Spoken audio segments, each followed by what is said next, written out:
تو یہ اس وقت کا معاملہ ہے۔ عمران خان صاحب نے جو کاغذ لہرایا تھا کیا وہ سائفر تھا؟ اس بارے میں کوئی تسلی ہے؟ عدالت نے پوچھا، اور عدالت نے کہا کہ اس بارے میں تو کوئی تسلی نہیں کہ جو کاغذ لہرایا گیا تھا وہی سائفر تھا۔ تو عمران خان صاحب کا یہ جو بات ہے یہ اس کا ایف آئی اے کے پروسیکیوٹر کے پاس کوئی جواب نہیں تھا کہ واقعی وہ، کیونکہ وہ سائفر نہیں تھا، وہ بلکہ ہاتھ سے لکھا ہوا کچھ کاغذ تھا عمران خان صاحب نے کہ نوٹس تھے۔ تو یہ 342 کا جو بیان ہے وہ کونسل کی موجودگی میں ہوا یا غیر موجودگی میں ہوا؟ چیف جسٹس صاحب نے پوچھا۔ تو 342 کے بیان میں ٹرائل کے ہونے کے حوالے سے بھی سوال کیا گیا کہ کیسے ہوا ٹرائل اور اس کا کیا اثر پڑے گا؟ عمران خان صاحب کے وکلا کو فارغ کر دیا تھا اور سرکاری وکلا نے یہ سارا کام کیا تھا، تو اس لیے عدالت پوچھ رہی ہے۔ اعظم خان نے مقدس کتاب ہاتھ میں رکھ کر بیان دیا تھا، یہ انہوں نے کہا جی تو قرآن مجید کا نام لیں۔ چیف جسٹس عامر فاروق صاحب نے کہا کہ کیا وہ مقدس کتاب قرآن پاک تھی؟ تو انہوں نے کہا جی ہاں قرآن پاک تھا۔ تو جو گائیڈ لائنز ہیں ان کو کیا کہیں گے ہم؟ اس کو security of cipher guide lines کہتے ہیں، جو کابینہ ڈویژن نے تیار کی ہیں، اور سائفر گائیڈ لائن کتابچہ سلمان صفدر کو دے دیں۔ عدالت نے ایف آئی اے کے پروسیکیوٹر سے کہا قانون کہتا ہے کہ اگر سائفر گم یا چوری ہو جاتا ہے تو وزارت خارجہ میں سینئر سیکورٹی افسر اور آئی بی کو آگاہ کرنا ہوتا ہے۔ سائفر کی 9 کاپیوں میں سے ایک وزیر اعظم سے کاپی واپس نہیں آئی، باقی 8 کاپیوں کو ضائع کر دیا گیا، یعنی کہ واپسی کا انہوں نے بھی کوئی نہیں بتایا کہ ضائع کر دیا گیا، کس نے ضائع کیا، کس کے سامنے کہہ دیا، کیسے کیا، یہ کوئی نہیں بتایا گیا، کیونکہ اب یہ ٹوسٹ کر رہے ہیں۔ اور اس لیے ہمیں یہ بتائیں کہ سائفر قابل احتساب دستاویز ہے؟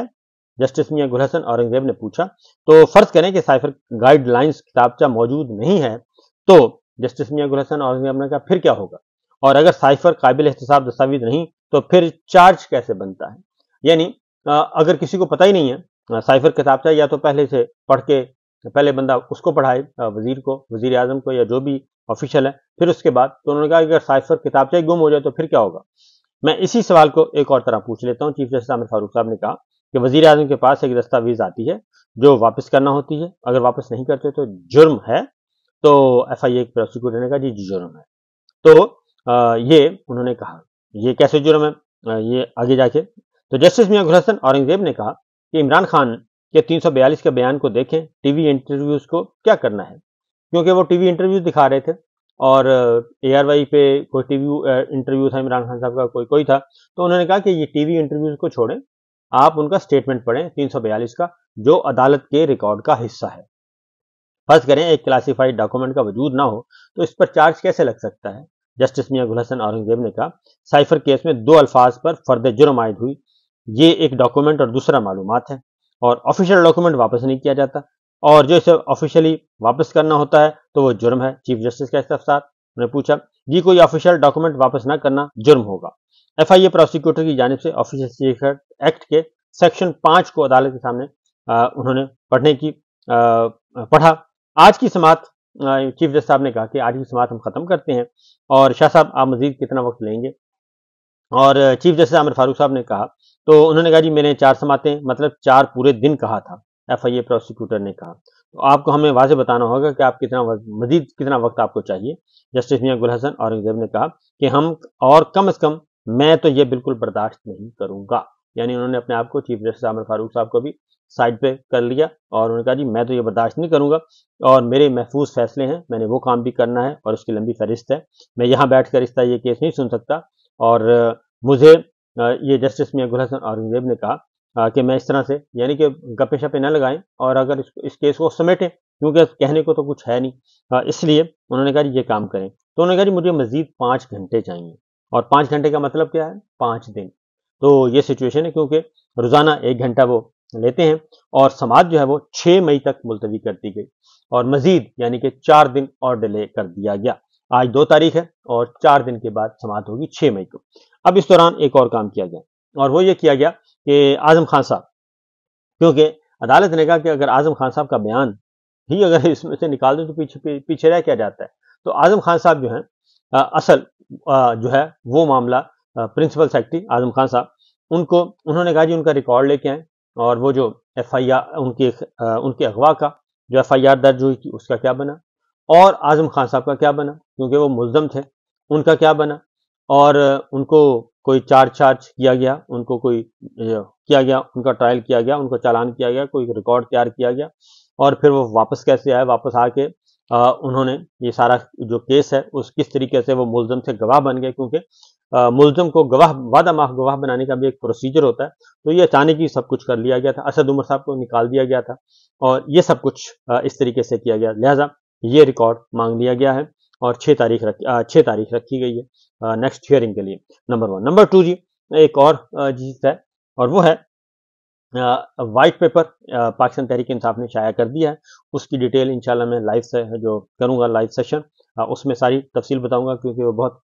ڈیٹیل کے ساتھ ہے۔ عمران خان صاحب سے پاکستان تحریک انصاف کے رہنماؤں نے آج ملاقات کی اور حسب معمول جیل حکام نے تنگ کیا، ان کو باہر آ کے احتجاج بھی کیا، سینئر رہنما تھے پاکستان تحریک انصاف کے، تو عمران خان صاحب نے ان کو واضح طور پر میسج دے دیا پاکستان اپنی پارٹی رہنماؤں کو کہ یہ ڈیل شیل والا بالکل جا کے صاف کر دیں کہ ڈیل کا سوال ہی پیدا نہیں ہوتا،